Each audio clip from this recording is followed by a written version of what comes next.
Hello dear students. तो आज इस लेक्चर में हम रिप्रोडक्शन इन ऑर्गेनिज्म का सेकेंड लेक्चर जो हमारा है इसमें हम देखेंगे जो यहाँ से हमने वहाँ पर पिछले लेक्चर में ख़त्म किया था उससे ही हम आगे यहाँ पे कंटिन्यू करेंगे। हमने पिछले लेक्चर में सारे बेसिक्स को देखा था कि रिप्रोडक्शन किस तरह का होता है, एसेक्सुअल रिप्रोडक्शन के अंदर क्या क्या होता है और सेक्सुअल रिप्रोडक्शन के अंदर क्या होता है।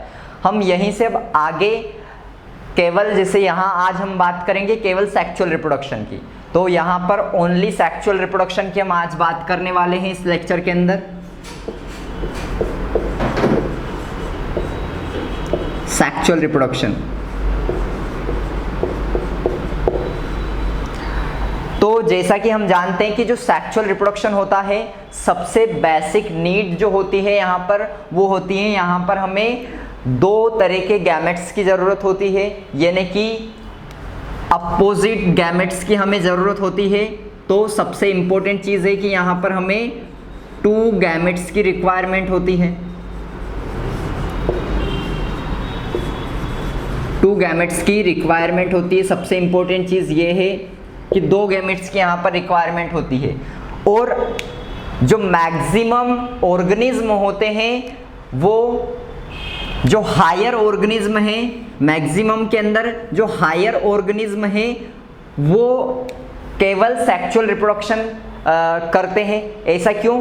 क्योंकि सेक्सुअल रिप्रोडक्शन करने वाले ऑर्गेनिज्म जो होते हैं वो बेटर सरवाइव करते हैं, बेटर कंडीशन को अडाप्ट कर सकते हैं और वो जो होते हैं किसी भी कंडीशन में सरवाइव कर सकते हैं।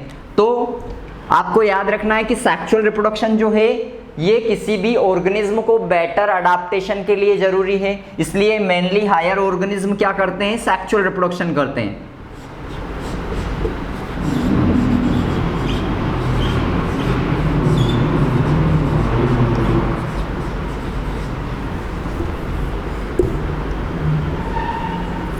Higher organism reproduce through sexual reproduction.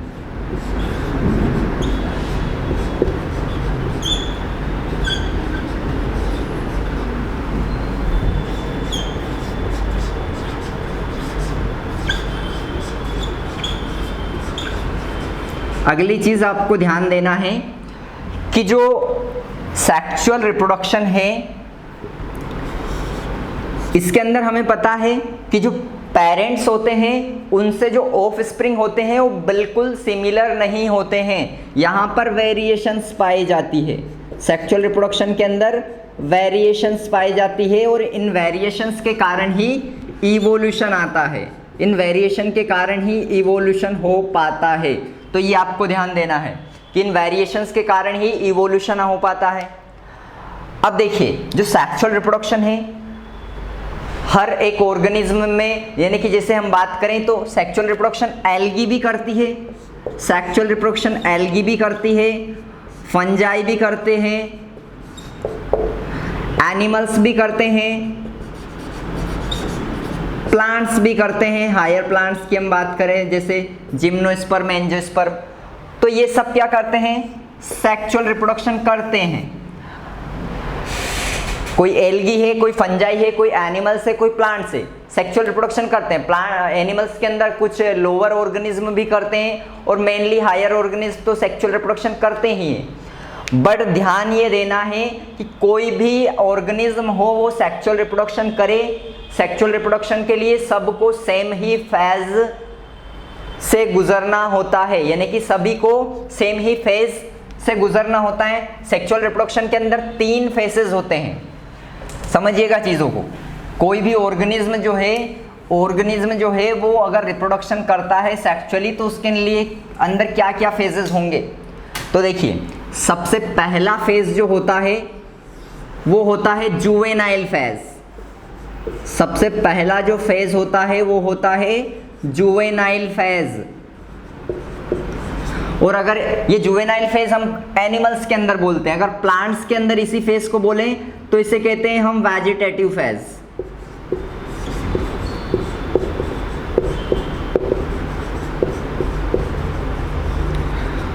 तो पहला फेज जो होता है वो जुवेनाइल फेज होता है या फिर हम प्लांट्स के अंदर उसे वेजिटेटिव फेज कहते हैं। जुवेनाइल फेज के अंदर क्या होगा, ये आपको ध्यान देना है। जुवेनाइल फेज के अंदर होता है कोई भी प्लांट्स हुआ, कोई भी एनिमल हुआ, इनको क्या करना होता है, एक मैच्योरिटी तक पहुंचना पड़ेगा। पहले जैसे उनका बर्थ हुआ तो उसके बाद में उनका ग्रोथ होगी और उसके बाद मैच्योरेशन होगा, यानी कि ग्रोथ और मैच्योरेशन होगी। जैसे हम ह्यूमन की बात करें तो ह्यूमन में किसी का जैसे ही बर्थ होता है तो उसको 12 टू लेकर 15 ईयर्स का जो टाइम है, इसे हम क्या कहते हैं, जुवेनाइल फेज कहते हैं। इसे हम जुवेनाइल फेज कहते हैं। और इस जुवेनाइल फेज में क्या होता है, क्योंकि जुवेनाइल फेज तक पहुंचने के लिए ज़रूरी है, क्योंकि यहीं तक गैमेट्स बनना स्टार्ट होंगे, गैमेट्स फॉर्मेशन यहीं से स्टार्ट होगा। क्लियर। तो सबसे इंपॉर्टेंट चीज़ ये है कि किसी भी ऑर्गेनिज्म को सबसे पहला फेज, जैसे हम ह्यूमन की बात करें तो 12 टू 15 ईयर्स तक का जो है हमारा ये जुवेनाइल फेज है, ये फॉलो करना जरूरी है। क्योंकि यहाँ पर क्या होगा, जुवेनाइल फेज में गैमेट का फॉर्मेशन स्टार्ट होगा, इससे पहले गैमेट फॉर्मेशन स्टार्ट नहीं होगा। और यहाँ पर हमें पता है कि जब गैमेट का फॉर्मेशन होगा, जब गैमेट का फ्यूजन होगा, जब गैमेट में आपस में मिलेंगे, जाइगोट का फॉर्मेशन होगा, तभी जाकर सेक्सुअल रिप्रोडक्शन हो पाएगा। तो पहला फेज क्या है, जुवेनाइल फेज। ऐसे ही वेजिटेटिव फेज होता है प्लांट्स के अंदर। तो हम इनको क्लियर देख सकते हैं, जो ऑर्गेनिज्म होते हैं उनके अंदर इन फेजेस को हम क्लियरली देख सकते हैं। अगर प्लांट्स की हम बात करें तो प्लांट्स के अंदर क्या चेंजेस आएंगे, जैसे हम बात करें प्लांट्स की, तो प्लांट्स क्या करेगा, फ्लोरिंग करना स्टार्ट कर देता है। जैसे ही उसमें फ्लोरिंग करना स्टार्ट होती है तो आप समझ सकते हैं कि प्लांट्स क्या करेगा, इसका जुवेनाइल फेज कंप्लीट हो चुका है, यानी कि वो रिप्रोडक्शन करने वाला है। ऐसे ही अगर हम बात करें एनिमल्स की, तो एनिमल्स में हमें क्या ध्यान देना है कि एनिमल्स के अंदर भी बहुत सारे चेंजेस आएंगे, यानी कि सेकेंडरी सेक्स कैरेक्टर डेवलप हो जाएंगे।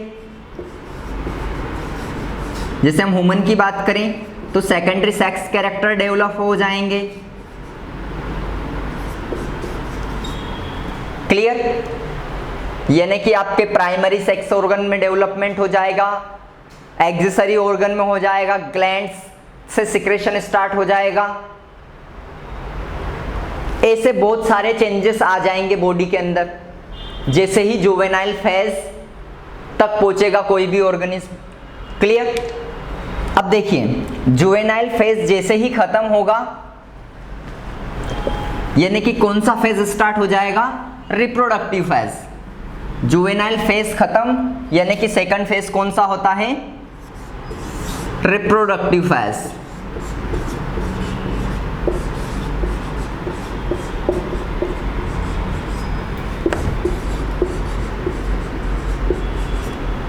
सेकेंड फेज हो जाता है हमारा रिप्रोडक्टिव फेज। अब यहां पर ध्यान देना अच्छे से चीजें। अगर हम बात करते हैं केवल प्लांट्स की, अगर हम किसकी बात करें, केवल प्लांट्स की अगर हम बात करें तो प्लांट्स के अंदर हम देख सकते हैं रिप्रोडक्टिव फेज के अंदर क्लियरली कट इन फेजेस को हम देख सकते हैं बहुत सारे प्लांट्स के अंदर। जैसे प्लांट्स कैसे होते हैं, एनुअल प्लांट्स भी होते हैं, बायनियल भी होते हैं,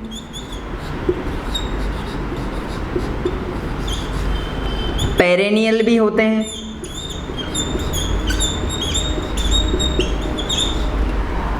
प्लांट्स कैसे होते हैं, एनुअल भी होते हैं, बायनियल भी होते हैं, पेरेनियल भी होते हैं। एनुअल का मतलब क्या होता है, 1 ईयर में केवल 1 टाइम फ्लोरिंग,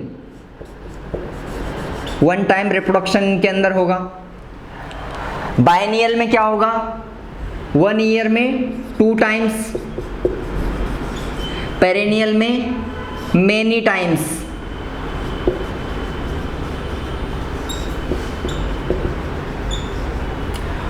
तो बहुत सारे के यानी कि बहुत सारे प्लांट्स कैसे होते हैं, एनुअल होते हैं, बहुत सारे बायनियल होते हैं, बहुत सारे पेरेनियल होते हैं। यानी कि एक साल में कोई एक बार फ्लोरिंग कर रहा है, यानी कि रिप्रोडक्शन कर रहा है एक बार, तो उसे हम कहेंगे एनुअल। अगर कोई 2 बार कर रहा है तो बायनियल, कोई 3 बार या 3 से ज़्यादा बार, कई बार 1000 बार कर रहा है तो उसे पेरेनियल कहते हैं। अब बात सुनिए, हम एनुअल के अंदर आसानी से देख सकते हैं कि कब उसमें फ्लोरिंग होगी कब नहीं होगी, यानी कि हम उसके जुवेनाइल फेजेस को और रिप्रोडक्टिव फेजेस को क्लियर कट देख सकते हैं।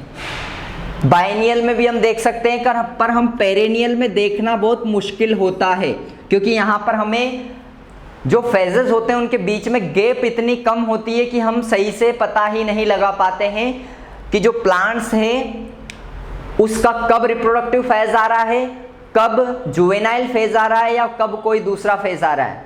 क्लियर? तो ये आपको ध्यान देना है। अब कुछ ऐसे प्लांट्स होते हैं जो कि अनयूजुअल फ्लोरिंग या रिप्रोडक्टिव फिनोमिना शो करते हैं, यानी कि कुछ ऐसे प्लांट्स होते हैं जो अनयूजुअल फ्लोरिंग फिनोमिना या रिप्रोडक्टिव फिनोमिना शो करते हैं। आपको ध्यान देना है, अनयूजुअल फ्लोरिंग।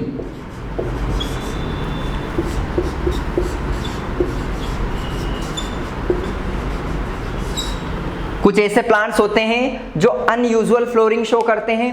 तो सबसे पहले इसके अंदर आपको याद रखना है बम्बू स्पीसीज को।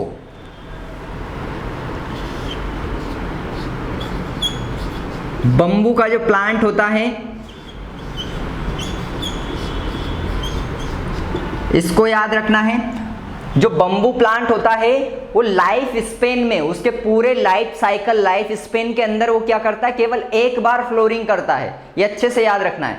बम्बू प्लांट जो होता है पूरे लाइफ स्पेन में केवल एक बार फ्लोरिंग करता है और उसके बाद में वो फाइनली उसकी डेथ हो जाती है। बहुत सारे लार्ज नंबर ऑफ फ्लावर्स वो एक बार प्रोड्यूस करता है लाइफ साइकिल में। तो अच्छे से याद रखना, बम्बू प्लांट में केवल एक बार ही फ्लोरिंग होती है 50 to 100 ईयर्स के बीच में। जब इसका 50 से 100 साल का ये हो जाता है तो इसमें केवल एक बार ही फ्लोरिंग होती है बम्बू प्लांट्स के अंदर। तो आपको ये ध्यान देना है। तो बम्बू प्लांट्स के अंदर केवल एक बार फ्लोरिंग होती है और उसके बाद में फाइनली इसकी डेथ हो जाती है और इसकी लाइफ साइकिल खत्म हो जाती है। दूसरी तरह से एक और आपको याद रखना है, दूसरा प्लांट है जो unusual flooring show phenomena show करता है। बहुत पॉपुलर नाम है स्ट्रोबिलेंथस कुंथियाना।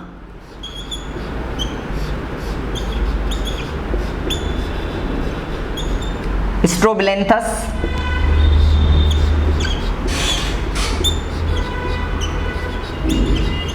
स्ट्रोबिलेंथस कुंथियाना, और इसका हम एक और नाम कहते हैं इसको नीला कुरंजी।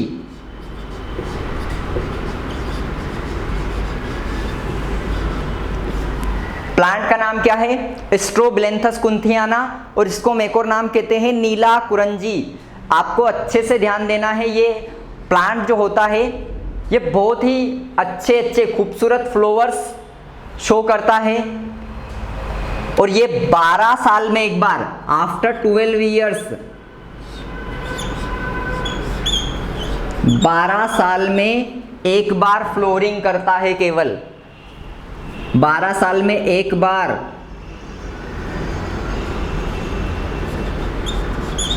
केवल फ्लोरिंग करता है। आपको याद रखना है कि 12 साल में एक बार फ्लोरिंग करता है।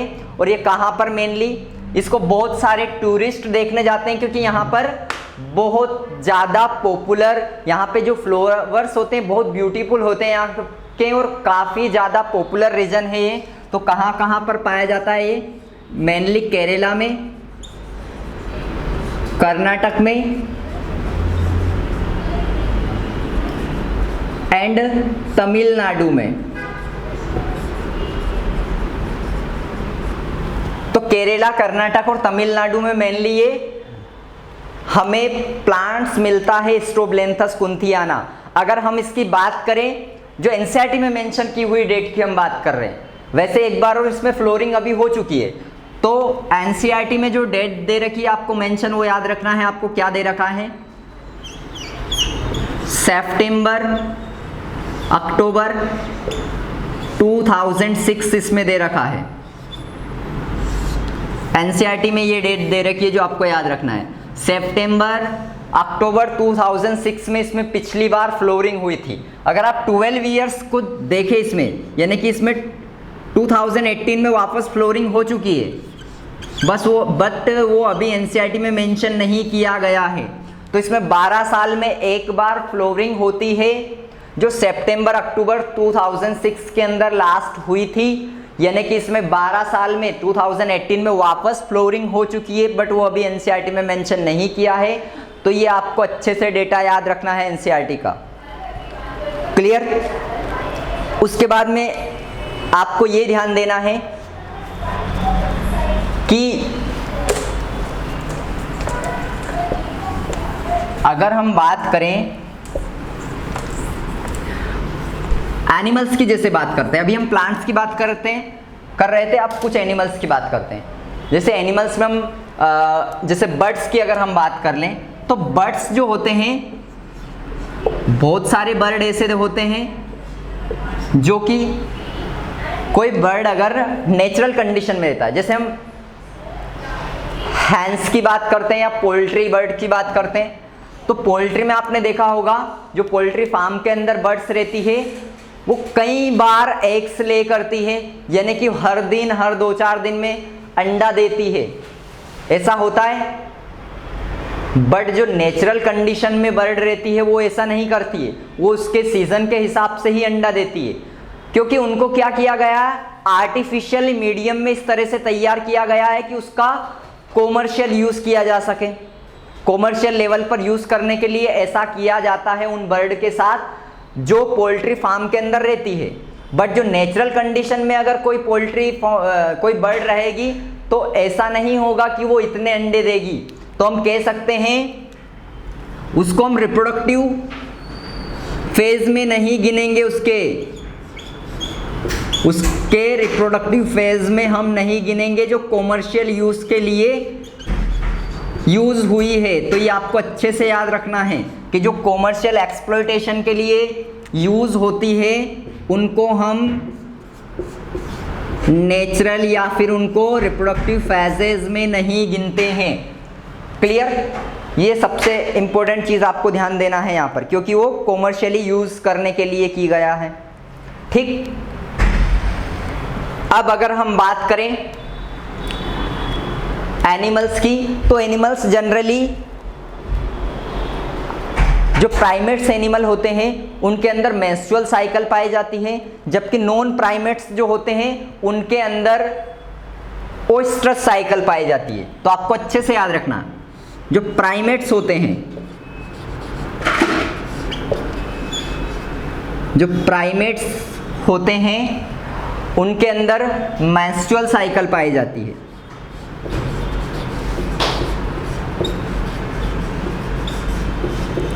और इसको हम अभी जब रिप्रोडक्शन इन ह्यूमन चैप्टर देखेंगे तो इसको पूरा डिटेल में हम पढ़ेंगे, इसके सारे फेजेस कितने टाइम का होता है, सारे फेजेस को हम क्लियरली देखेंगे।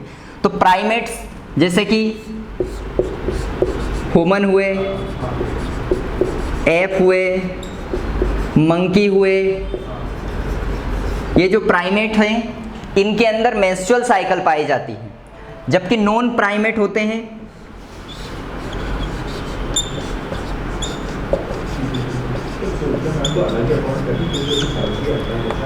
जबकि जो नॉन प्राइमेट्स हैं उनमें ओएस्ट्रस साइकिल पाई जाती है।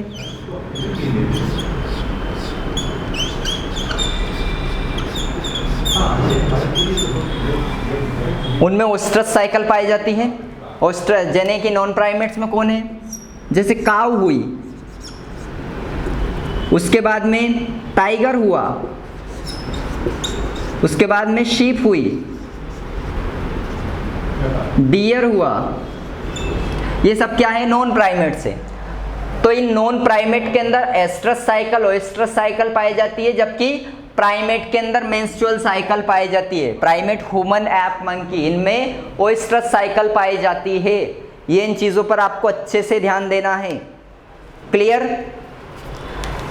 अब एक दो चीजों पर और फोकस करना है यहाँ पर।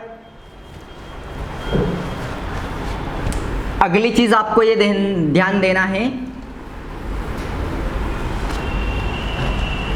देखिए कि कुछ एनिमल्स जो होते हैं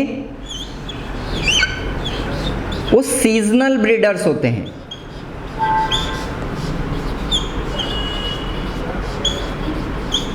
कुछ एनिमल्स जो होते हैं वो सीजनल ब्रीडर्स होते हैं, यानी कि सीजन के हिसाब से ब्रीडिंग करते हैं। सीजन के हिसाब से रिप्रोडक्शन पीरियड होता है उनका, वो सीजन के हिसाब से ब्रीडिंग करते हैं, उनको सीजनल ब्रीडर कहा जाता है। जबकि कुछ ऑर्गेनिज्म जो होते हैं, कुछ एनिमल्स जो होते हैं वो कंटिन्यूअस ब्रीडर होते हैं।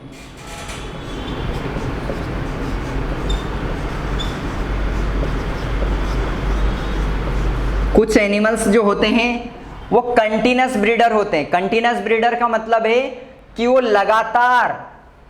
लगातार कंटिन्यूअस वो ब्रीडिंग करते रहते हैं, उनके अंदर रिप्रोडक्शन पीरियड लगातार चलता रहता है, तो ऐसे एनिमल्स को हम कंटिन्यूअस ब्रीडर कहते हैं। और जो सीजन के हिसाब से ब्रीडिंग करते हैं उन्हें हम सीजनल ब्रीडर कहते हैं। तो इन दो चीज़ों पर अच्छे से ध्यान देना है। कुछ होते हैं सीजनल ब्रीडर और कुछ होते हैं कंटिन्यूअस ब्रीडर। क्लियर?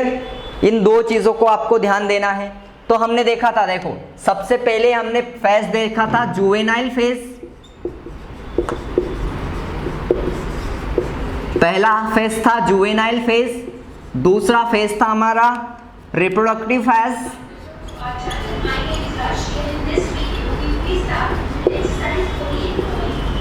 तो हमने बात करी थोड़ी सी रिप्रोडक्टिव फेज की भी। और तीसरा, जैसे रिप्रोडक्टिव फेज खत्म होता है तो इसके बाद हमारा खत्म आ जाता है सेनेसेंट फेज, यानी कि बुढ़ापा वाला फेज। सेनेसेंट फेज हो जाती है और सेनेसेंट फेज के बाद में फाइनली डेथ हो जाती है किसी भी ऑर्गेनिज्म की। तो ये फेजेस होते हैं लाइफ साइकिल में, juvenile phase, reproductive phase, senescent phase, death phase. Clear? और ये जो सारे फेज हैं ये किसकी वजह से गवर्न होते हैं, कौन इनको मेंटेन करने का काम करता है? तो सारे फेजेस जो हैं ये इन फेजेस, ये जो फेज है ये डिपेंड करते हैं हार्मोन्स पर। इन फेजेस किस पर डिपेंड करते हैं? हार्मोन्स पर डिपेंड करते हैं। यानी कि ये एक फेज से जो दूसरा फेज आएगा, दूसरे से तीसरा फेज आएगा, ये फेज आपके हार्मोन के ट्रांजिशन पर डिपेंड करते हैं कि हार्मोन का लेवल जो है यहाँ पर इंक्रीज होता है, डिक्रीज होता है। इन हार्मोन के लेवल पर ही आपके ये सारे के सारे फेजेस डिपेंड करते हैं। ये आपको अच्छे से चीज़ नोट करना है, वो प्लांट्स में हो या एनिमल्स में हो। प्लांट्स के अंदर भी हार्मोन्स होते हैं, ग्रोथ हार्मोन्स होते हैं, इनहिबिटर हार्मोन होते हैं। ऐसे ही एनिमल्स के अंदर भी बहुत सारे हार्मोन्स होते हैं, हम सबको देखेंगे। जब प्लांट्स को हम ग्रोथ हार्मोन चैप्टर को पढ़ेंगे तो वहाँ पर auxin, gibberellin, cytokinin, abscisic acid, ethylene, इन सब पांचों हार्मोन को हम देखेंगे।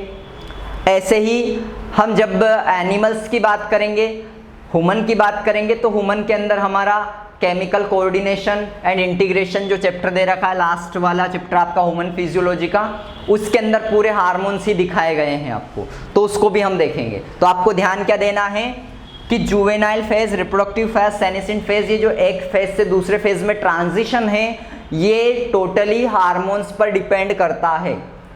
क्लियर? ये चीज़ आपको ध्यान देना है। इस लेक्चर में हमने सेक्सुअल रिप्रोडक्शन अलग अलग ऑर्गेनिज्म के अंदर देखे हैं। अब हमारा जो नेक्स्ट लेक्चर रहने वाला है उसमें हम देखेंगे इवेंट्स इन सेक्सुअल रिप्रोडक्शन, कि जो सेक्सुअल रिप्रोडक्शन होता है उसके अंदर कितने तरह के इवेंट्स पाए जाते हैं, उन हर एक इवेंट को हम कंप्लीटली देखेंगे। तो आप नेक्स्ट लेक्चर में इसके बाद में इवेंट्स ऑफ सेक्सुअल रिप्रोडक्शन को देखेंगे। क्लियर?